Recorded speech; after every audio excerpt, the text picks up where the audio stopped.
ৰাজ্যৰ লাখ লাখ ৰেচন কাৰ্ডৰ হিতাধিকাৰীৰ বাবে আহিছে ইতিমধ্যে বহুতেই ভাল খবৰ হয়। যদি আপোনাৰ ঘৰত ৰেচন কাৰ্ড আছে তেতিয়াহ'লে এতিয়াৰ পৰা আপোনালোকে ৰেচনৰ দোকানত লাভ কৰিব দালি, চেনি, নিমখ, লগতে আগৰ পৰা যি নেকি আপোনালোকৰ চাউল পাই আছিলে বিনামূলীয়াকৈ সেইটো পাই থাকিব। লগতে আপোনালোকে জনাই থওঁ, আপোনালোকে যদি দালি, চেনি বা নিমখ যদি আপোনালোকে ৰেচনৰ দোকানৰ পৰা ক্ৰয় কৰে তেতিয়াহ'লে আপোনালোকে বজাৰ মূল্যতকৈ কম দামত লাভ কৰিব। হয়, দালি আপোনালোকে বজাৰ মূল্যতকৈ আপোনালোকে 25 টকা কম দামত লাভ কৰিব। চেনি আপোনালোকে বজাৰ মূল্যতকৈ 25 টকা কম মূল্যত আপোনালোকে ৰেচনৰ দোকানত লাভ কৰিব।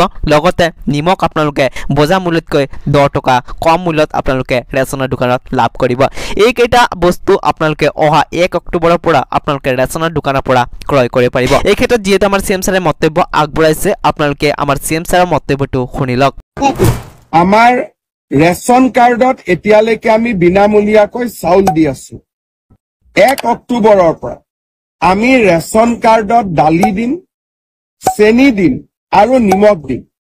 দালিৰ দাম বজাৰতকৈ 25 টকা কম হ'ব, চেনিৰ দাম বজাৰতকৈ 25 টকা কম হ'ব, নিমখৰ দাম বজাৰতকৈ 10 টকা কম হ'ব।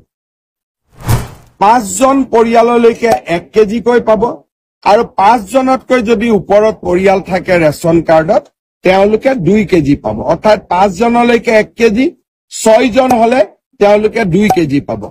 এই ব্যৱস্থাটো আমি 1 অক্টোবৰৰ পৰা আৰম্ভ কৰিম, যাতে দুখীয়া মানুহে ঘৰো পাব পাৰে, অৰুণোদয় পাব পাৰে। আমাৰ ৰেচনত চাউলে অকল নহয় দালি নিমখো পাব পাৰে। এই গোটেই ব্যৱস্থাবিলাক আমি কৰিছো আৰু দুখীয়া মানুহ উপকৃত।